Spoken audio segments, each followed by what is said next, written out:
Na manhã abafada de 4 de março de 1952, enquanto milhares de trabalhadores se deslocavam para mais um dia comum na então capital do Brasil, o Rio de Janeiro, um desastre se preparava silenciosamente sobre os trilhos da Ferrovia Central do Brasil. Um desastre tão brutal, tão repentino, que se tornaria um dos acidentes ferroviários mais mortais da história do país. Às 8h40 da manhã, quando um trem superlotado avançava lentamente sobre uma ponte no bairro de Anchieta, na Baixada Fluminense, um conjunto de falhas acumuladas ao longo de décadas se condensou em uma única fração de segundo. Foi o suficiente para que o impacto entre dois trens destruísse vagões, despedaçasse corpos e arrancasse a vida de mais de 100 pessoas, deixando outras 200 feridas. O que aconteceu ali não foi apenas uma colisão, foi o colapso de um sistema inteiro. Um sistema que já dava sinais de exaustão muito antes do dia em que tudo desabou. Este é o relato desse colapso, da negligência que antecedeu o desastre e do silêncio que permaneceu depois. Um capítulo esquecido da história do Brasil, mas que jamais deveria ter sido esquecido. Nos anos 1950, a Ferrovia Central do Brasil era a espinha dorsal do transporte no Sudeste. Era por ela que trabalhadores se deslocavam diariamente para o Rio. Alimentos e matérias-primas percorriam longas distâncias. Cidades inteiras dependiam de seus trens. E Anchieta, onde o desastre aconteceria, era um ponto movimentado dessa rede ferroviária. A estação de Anchieta, inaugurada em 1896 como Nazaré, se transformou rapidamente em um dos principais pontos de embarque de trabalhadores suburbanos. Em 1937, eram cerca de 1.000 passageiros por dia.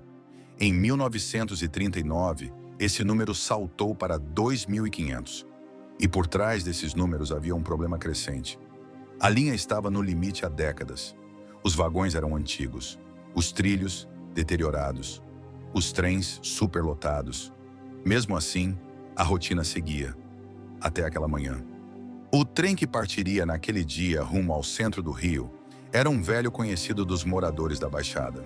Seus vagões eram de madeira, desgastados, muito além do tempo útil. E como em quase todos os dias, ele seguia, com passageiros espremidos dentro, outros pendurados por fora, e ainda mais se equilibrando entre os vagões, segurando nos para-choques. Era um cenário comum, familiar, mas ao mesmo tempo, perigoso. Às 8h40, o trem avançava lentamente sobre a ponte que cruzava o rio Pavuna. O maquinista, percebendo algo anormal nos trilhos, acionou os freios. E foi aí que tudo começou a desmoronar. Quando os freios foram acionados, 2 vagões de madeira, já fragilizados, sacudiram violentamente, perderam estabilidade e saltaram dos trilhos. Mas não pararam ali.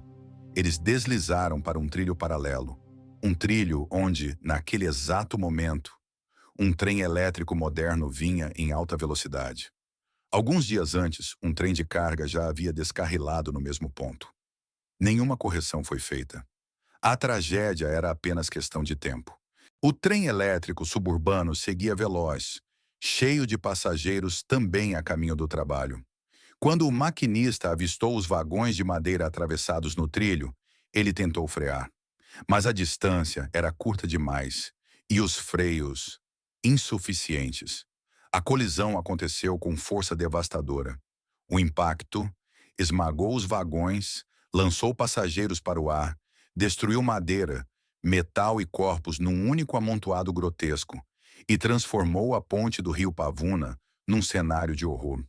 Muitos passageiros foram arremessados para dentro do rio. Outros ficaram presos entre tábuas quebradas.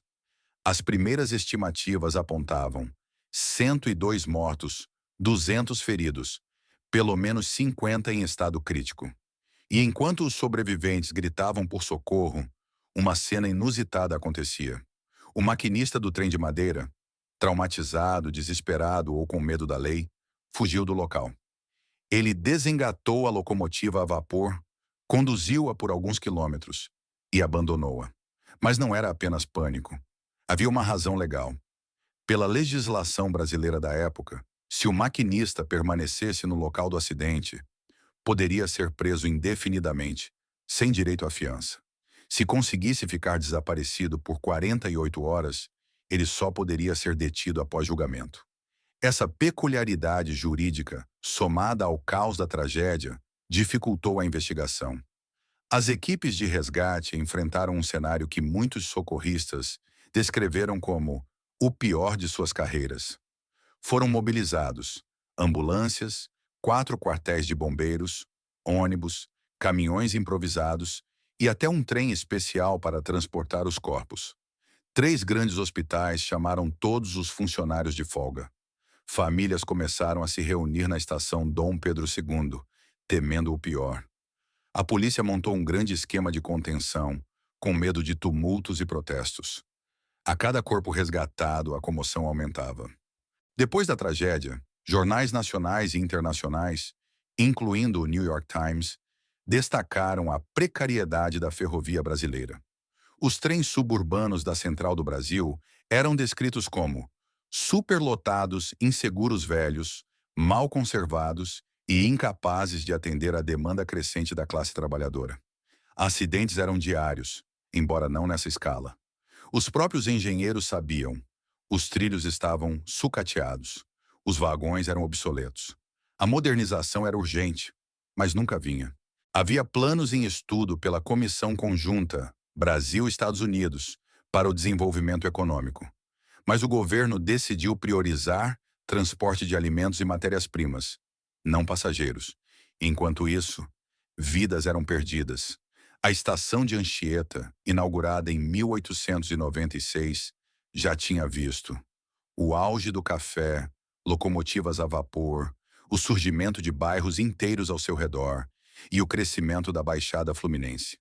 Ela era um símbolo vivo da história ferroviária brasileira, mas era também o reflexo de décadas de abandono estrutural. Abandono que culminou na tragédia de 1952. O desastre ferroviário de Anchieta não foi apenas um acidente.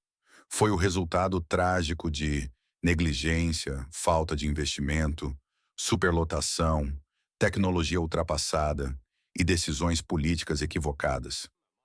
Mais de 100 vidas foram perdidas em segundos. Centenas ficaram feridas. Famílias foram marcadas para sempre. O acidente continua sendo um lembrete poderoso. Quando a infraestrutura de um país entra em colapso, não são apenas máquinas que quebram, são vidas que se perdem, histórias que acabam e tragédias que poderiam ter sido evitadas.